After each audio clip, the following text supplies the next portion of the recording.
E aí, tudo bem? E se eu te dissesse que a forma como a gente sempre leu o Novo Testamento não é a única que existe?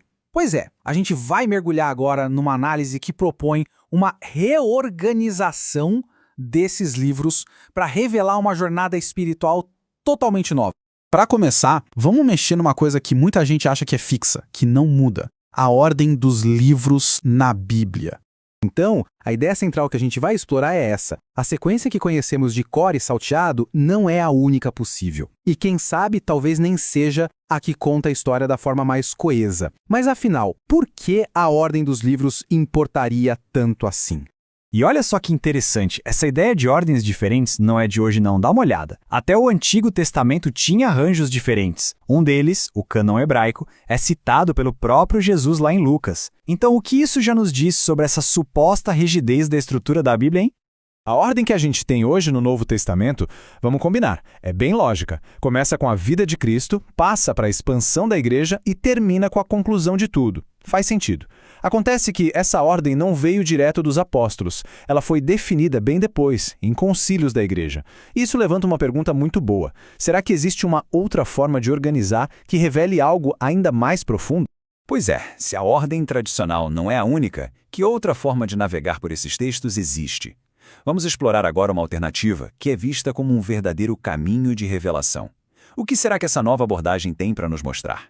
A proposta aqui é o que se chama de ordem de leitura ministerial. A ideia é bem simples, mas poderosa. Ler o Novo Testamento não por data ou por autor, mas seguindo uma jornada de amadurecimento espiritual. É como ir da fé inicial até a plenitude. Parece fascinante, né? Mas como é que essa jornada se desenrola na prática? Certo, então, como é esse mapa novo? Como ele nos guia, passo a passo, através dos textos do Novo Testamento? E aqui está o mapa completo, resumido em 5 grandes etapas. Começa lá na manifestação de Cristo, nos Evangelhos, e vai caminhando até a consumação no Apocalipse. É literalmente uma jornada que acompanha o crescimento da fé, da infância até a maturidade. Mas por que seguir exatamente essas etapas, nessa ordem específica? Essa é uma ótima pergunta, porque essa ordem faz umas escolhas bem específicas, algumas até meio surpreendentes. Vamos dar uma olhada na lógica por trás de alguns desses pontos-chave. Por exemplo, por que diabos começar a parte de Paulo justo com a carta aos Gálatas? Exato. O cânon tradicional não começa por aí. Então qual seria a base teológica para colocar essa carta na frente de todas as outras de Paulo? O que se ganha começando a leitura por ela? Bom, o ponto crucial é este. Gálatas é o palco do primeiro grande conflito da igreja primitiva, a briga entre a graça e a lei. Ao começar por ali, a jornada já mergulha de cabeça no coração do debate teológico de Paulo. É a base de tudo. Mas depois desse fundamento, para onde essa jornada nos leva? O passo seguinte revela uma outra sequência muito legal: a ordem das cartas que Paulo escreveu enquanto estava preso. O texto de Filipenses, que diz "Sede meus imitadores", evolui para o de Efésios, "Sede imitadores de Deus". É uma subida, uma evolução clara. Mas como essa progressão de maturidade se desenrola em mais detalhes?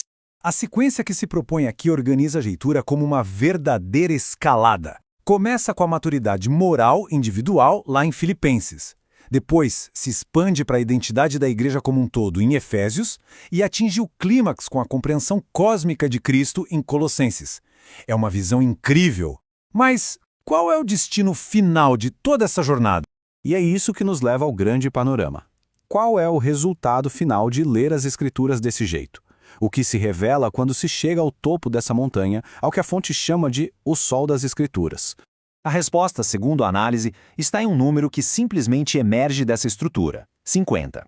Um número que, assim de cara, pode parecer aleatório, mas que tem um significado profundo. Que número é esse e o que ele simboliza? A conta é a seguinte: somando os 22 livros do cânon hebraico do Antigo Testamento com os 27 do Novo, mais uma semana simbólica de transição entre eles, a gente chega em 50. O número de Pentecostes e do Jubileu, símbolos de plenitude, de libertação. Essa matemática basicamente transforma a leitura da Bíblia inteira em um grande ano espiritual. Mas qual é o propósito de percorrer esse jubileu da revelação? O objetivo final é exatamente o que o apóstolo Paulo descreve lá em Efésios. Chegar à medida da estatura da plenitude de Cristo. É um alvo altíssimo, uma visão de totalidade espiritual. Mas como exatamente essa jornada de leitura nos ajuda a caminhar nessa direção? É aqui que tudo se amarra. A visão do cume, o grande takeaway, é enxergar as Escrituras não mais como uma coleção de livros numa estante, mas como uma única história orgânica sobre o desenvolvimento espiritual com o objetivo de que Cristo seja formado em nós. Basicamente, a proposta busca transformar a Bíblia de uma biblioteca em um caminho a ser percorrido. Mas o que a gente pode aprender disso tudo sobre como abordamos outras informações no geral? E essa exploração toda nos deixa com um pensamento final, que vai muito além do texto bíblico. A forma como a gente organiza qualquer informação nunca é neutra, ela constrói narrativa. E fica a pergunta no ar: de que maneiras a estrutura que damos às coisas pode mudar fundamentalmente a história que elas contam?